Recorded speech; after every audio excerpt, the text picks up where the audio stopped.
नमस्कार, मैं प्रिया। आप देख रहे हैं आंचलिक खबरें, अपनों की खबर आप तक। आइए नजर डालते हैं दिन भर की बड़ी खबर पर।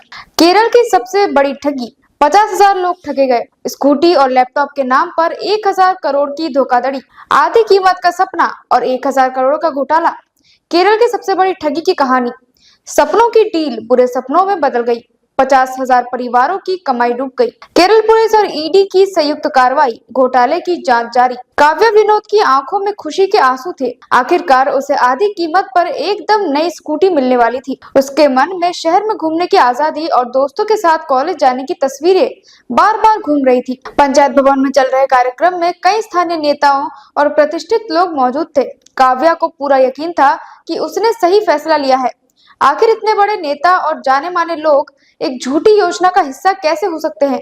उसे नहीं पता था कि उसका ये सपना जल्द ही बुरे सपने में बदलने वाला है। आधी कीमत का लालच, सपनों की डील। ये कहानी अकेले काव्या की नहीं है। कोल्लम जिले की इस 23 वर्षीय छात्रा की तरह 50,000 लोग इस घोटाले का शिकार बने। स्कीम सीधी थी।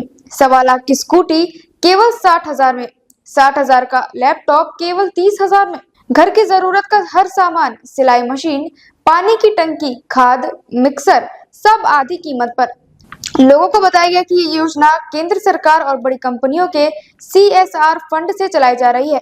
बस उन्हें आधी कीमत जमा करनी थी और बाकी रकम सरकार और कंपनियां मिलकर चुकाएंगी। लोगों को ऐसा भरोसा दिलाया गया कि वे अपनी मेहनत की कमाई लेकर इस जाल में कूद पड़े। कई लोग तो कर्ज लेकर भी इस स्कीम में शामिल हुए। एनजीओ की आड़ में ठगी का जाल। अनंतु कृष्णन इस पूरे घोटाले का मास्टरमाइंड था। उसने 2022 में नेशनल एनजीओ कॉन्फेडरेशनल NNC नाम की संस्था बनाई। उसने दावा किया कि वे महिलाओं को सशक्त बनाने और मिडिल क्लास तथा निम्न आय वर्ग के परिवारों की मदद करने के लिए ये योजना लेकर आया है। इस संस्था से 2000 से ज्यादा एनजीओ जुड़े थे जो इस योजना का प्रचार प्रसार कर रहे थे। निवेशक अपने पैसे इन एनजीओ के जरिए अलग अलग कंसल्टिंग एजेंसियों को देते थे। हर एजेंसी अनंता के नियंत्रण में थी। लोगों को भरोसे में रखने के लिए शुरुआत में अनंतु ने कुछ लाभार्थियों को आधी कीमत पर सामान भी बांटे। स्थानीय नेता, पंचायत सदस्य और मशहूर हस्तियां भी इस योजना का हिस्सा बने। उन्हें इस बात का बिल्कुल अंदाजा नहीं था कि वे एक बड़े घोटाले का चेहरा बन रहे हैं। कार्यक्रमों का खेल, भरोसे का तंत्र। अनंतु ने लोगों को विश्वास में लेने के लिए स्कूटी और लैपटॉप वितरण के विशाल कार्यक्रम आयोजित किए। इन कार्यक्रमों में स्थानीय नेताओं, पंचायत सदस्यों और यहाँ तक कि पुलिस अधिकारियों को भी बुलाया गया। लोगों को ये यकीन दिलाया गया कि जल्द ही उन्हें उनका सामान मिल जाएगा। फोटो खिंचवाने और व्हाट्सएप ग्रुप में वीडियो शेयर करने का सिलसिला शुरू हुआ। इससे स्कीम में लोगों का भरोसा और मजबूत हो गया। कुछ ने तो अपने दोस्तों और रिश्तेदारों को भी इस योजना में शामिल कर लिया। काव्या का संघर्ष, उम्मीदों का टूटना। काव्या ने भी अपने दोस्तों की सलाह पर इस योजना में 60,000 रुपए ट्रांसफर कर दिए। शुरुआत में सब कुछ तेजी से हुआ। मेंबरशिप फीस जमा हुई। काव्या को व्हाट्सएप ग्रुप में जोड़ा गया। फिर पहले 2 महीने कोई जवाब नहीं आया। ग्रुप में कई लोगों ने सवाल पूछना शुरू किया। उन्हें जवाब दिया गया कि जल्द ही एक नया वितरण कार्यक्रम आयोजित किया जाएगा। 100 दिनों में आपको स्कूटी जरूर मिलेगी। वकीलों की मौजूदगी में हलफनामे के जरिए ये वादा किया गया। लेकिन 100 दिन बीत गए और स्कूटी का कोई नामो निशान नहीं था। व्हाट्सएप ग्रुप में हंगामा और खुलासा। नवंबर 2024 में पहली बार इस घोटाले की खबर सामने आने लगी। व्हाट्सएप ग्रुप में लोगों ने शिकायतें करनी शुरू कर दी। कई ने बताया कि उन्हें महीनों से कोई सामान नहीं मिला। पहले ये बात अनसुनी की गई, लेकिन धीरे धीरे शिकायतें बढ़ती गई। पुलिस ने जांच शुरू की। 31 जनवरी 2025 को अनंतु कृष्णन को गिरफ्तार कर लिया गया।